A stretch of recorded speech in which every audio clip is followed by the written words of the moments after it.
Chapter 19. So then Pilate took Jesus and scourged him.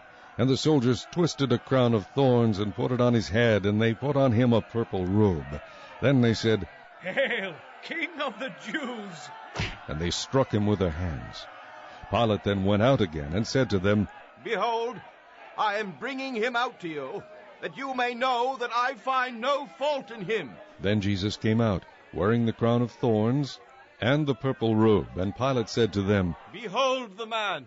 Therefore when the chief priests and officers saw him, they cried out, saying, "Crucify him! Crucify him!" Pilate said to them, "You take him and crucify him, for I find no fault in him." The Jews answered him, "We have a law, and according to our law he ought to die, because he made himself the Son of God." Therefore when Pilate heard that saying, he was the more afraid, and went again into the praetorium, and said to Jesus, "Where are you from?" But Jesus gave him no answer. Then Pilate said to him, "Are you not speaking to me? Do you not know that I have power to crucify you, and power to release you?" Jesus answered, You could have no power at all against me, unless it had been given you from above.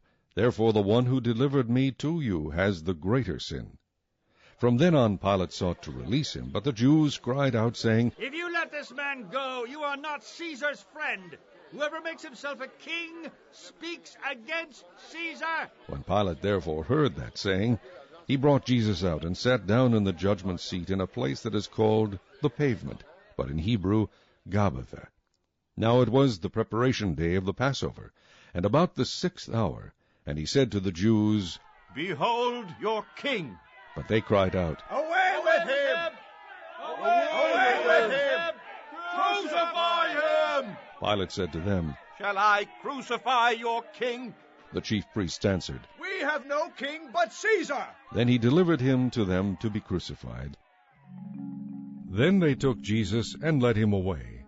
And he, bearing his cross, went out to a place called the place of a skull, which is called in Hebrew Golgotha, where they crucified him, and 2 others with him, one on either side, and Jesus in the center. Now Pilate wrote a title, and put it on the cross, and the writing was, Jesus of Nazareth, the King of the Jews.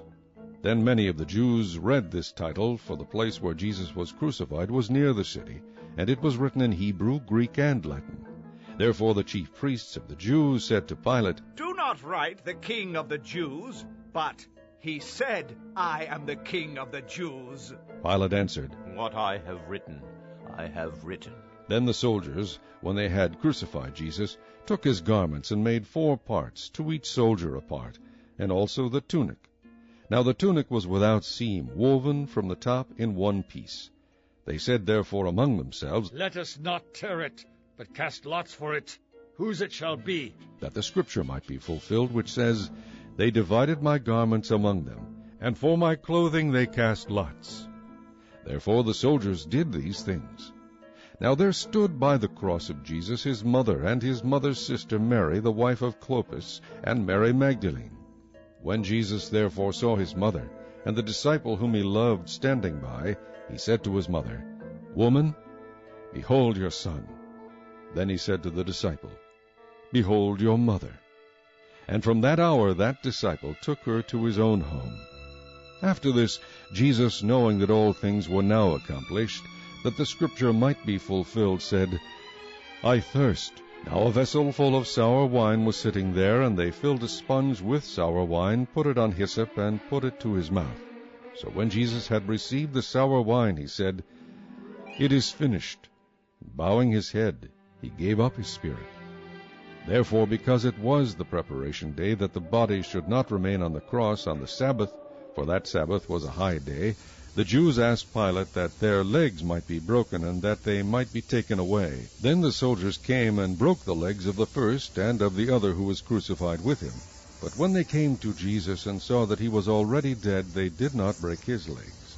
But one of the soldiers pierced his side with a spear, and immediately blood and water came out. And he who has seen has testified, and his testimony is true, and he knows that he is telling the truth, so that you may believe. For these things were done that the scripture should be fulfilled, Not one of his bones shall be broken. And again another scripture says, They shall look on him whom they pierced.